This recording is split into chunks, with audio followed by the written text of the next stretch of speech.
So finishing up the last couple of innings here. The ball game is 5-2. San Diego is trailing St. Louis in St. Louis, Missouri, and we have what do we have?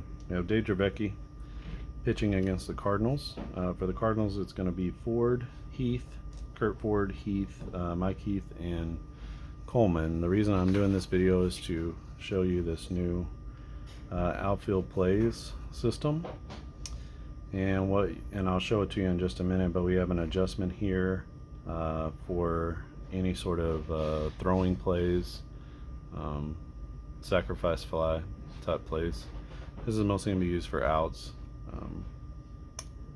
I don't know how necessarily to do one for base hits. We'll just have to see about that. The green is a go zone, so any ball hit into that zone is going to be an automatic move up, tag up, I guess is what you say. Anything here, no tag up at all. And then this represents left field, center field, right field, moving from home plate back to the fence. So hopefully we'll get a couple of chances here to see how it works. And it'll be Kurt Ford. Ford is 1 for 2, single and a hit by pitch. He's going to make an out here, and we get a chance to use that. That's a 0-4-0, so his fly out is 1-4-13. So we get a chance to use the outfield chart here. And the roll, I've just been doing my top 2 dice. So this is die 1, 2, and 3. And so I take the die 1 and die 2. And 0 is a 10, 3 is over to a 3. And so that's going to be a deep fly ball to the warning track in right field. And out in right field is Tony Gwynn. He goes back on the ball and he makes the catch for out number 1. So Kurt Ford is the first out, and that brings up Mike Heath. Heath is 1 for 3. A 900 is going to be a hit for the catcher. 188 is a single. So let's see if Heath is running. It's a 1-79 that he needs, and he is running. All right, so 1-320. He's safe at second, and he's going to be caught stealing as he gets cut down. Not exactly what I would have done, but you know, the dice decide. Trying to get a little surprise there. So 2 down, and 5-2 is our score. Back to the top of Vince Coleman, and it's going to be an out. And Coleman with the ground out to 970. That's going to be a grounder to shortstop. 969. Shortstop is Templeton, and he's actually going to boot that one as he's trying to get the fast runner Coleman. And that's going to go E6 in the bottom of the 8th inning. Coleman is at first. He's activated with the 1-602, so he's going. 1-910, he's safe, and he is in there, and the Cards just don't stop for anybody or any score as Coleman am safe with the steal. Willie McGee, it's going to be a base knock, 926. And 985, that's going to be a jack as Willie McGee gets a hold of one from Dave Dravecki, and he hits a 2-run bomb, and that makes the score 7-2 Cardinals. That's his first hit of the game. Brings up Andy Van Slyke. Van Slyke with 2 RBIs, got a double and a single in this game. 977 is going to be an automatic home run.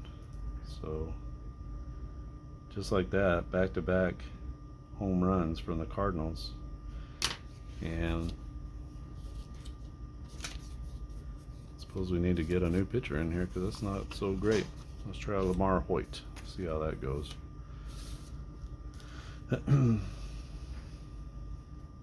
Hoyt is a right-hander, and let's see, It's 7 1/3, so what was that, 2.2. So Javecki goes 2 1/3 inning, or 2 2/3 innings, and we're going to bring in Lamar Hoyt, to pitch for San Diego. So we got Jack Clark to the plate. Back-to-back home runs by the Cardinals from McGee and Van Slyke has blown the game open. It's 8-2, and Jack Clark is going to make an out. 327 is a fly ball,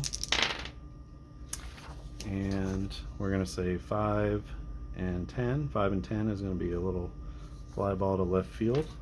It's going to be Crucker out there in left, and he makes the play. That's going to be out number 2. Oh, I'm sorry, that's out number 3.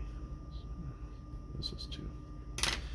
All right, so all the scoring comes with 2 outs as they get back-to-back home runs from Willie McGee and Andy Van Slyke, and that's going to be 3 runs in.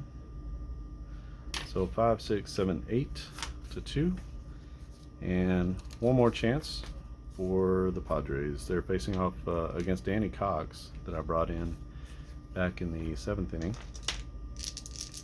And it's going to be Marvell Wynn, Tony Gwynn, and Kevin McReynolds. 833, that's going to be a knock. 304 is a single for Wynn. He's got 2 hits. And let's see if he gets steal or the green light here. It's 1-239. He does. And 1-520. He'll be safe, and he is out, stealing second. So trying to get some people moving and in scoring position, but he is out. Just because you get the green light doesn't mean you have to go necessarily, or just because you don't get the green light doesn't mean you don't go. You can choose to do that if you want. I just did that to normalize stolen bases across the players' games. Excuse me, 973 is a hit for Tony Gwynn. This will be his first hit of the game. That's going to be a single. Let's see if Gwynn takes off. 1-173, and he's going to be safe there, or stay there. So Kevin McReynolds to the plate. He's been hit by pitch, but he's grounded out and flied out. This will be an out. So 49. 452 is a grounder. 519, that's a ground ball to third base. Third baseman is Pendleton. He's up with it over to second. So we assume that out at second base. That's out number 2 as they get Gwynn. And let's roll against Kevin McReynolds' speed rating, and they get him. So 651 is higher than 470. So that's going to be around the horn 543, and that's going to be your ball game. As the Cardinals win this one 8-2 behind a strong pitching performance from Bob Borsch, as Cox came in and throws 2 innings.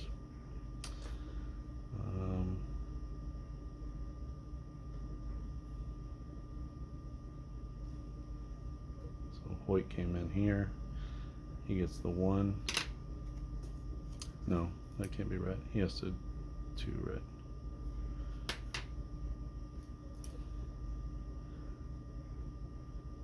Means he pitched 3, he pitched 1.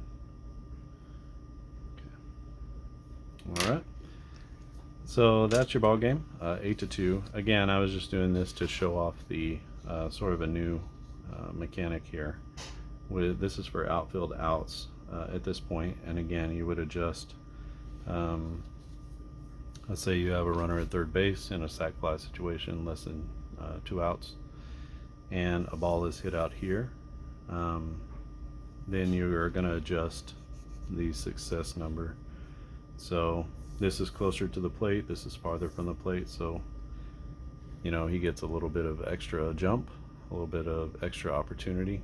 So for McReynolds, instead of 470, if he was back here, it'd be 670, 1-670. So a 20% increase is probably about right for being that close to the warning track. If you hit it up in here, the player automatically scores or tags up and goes. If you hit it here, then that's a no-go zone, and nobody's going to try to steal from there, or not steal but tag up from a shallow fly ball. So interesting, and you can get a little bit more flavor as you get depth to the hits to the outfield, and that's really what I wanted to show off in the video. All right, if you have any questions or comments, you can leave them down in the comment section below. Otherwise, I'm just going to continue to roll out a little bit more about this game each time I make a video or do something, and hopefully we'll see it come together into something really good. We'll see. It feels good at this point.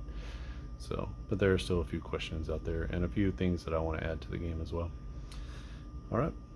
If you haven't subscribed to the channel, click subscribe, and if you click the little bell icon, then you'll be notified of new videos when I post them, which is usually a couple times a week at the least. And so new video content coming at you pretty frequently here on the On Base Baseball channel. Yeah, appreciate if you share. If you want to purchase On Base or On Base Advanced or Quick Play Baseball, those are available at onbasebaseball.com. And you can I also have a basketball game called Up Tempo Basketball. If you're interested in finding sort of a similar style of basketball game to what I'm showing you here, it's a lot of fun. All right, I think that's it for me. Thanks for watching, and I'll see you again next time.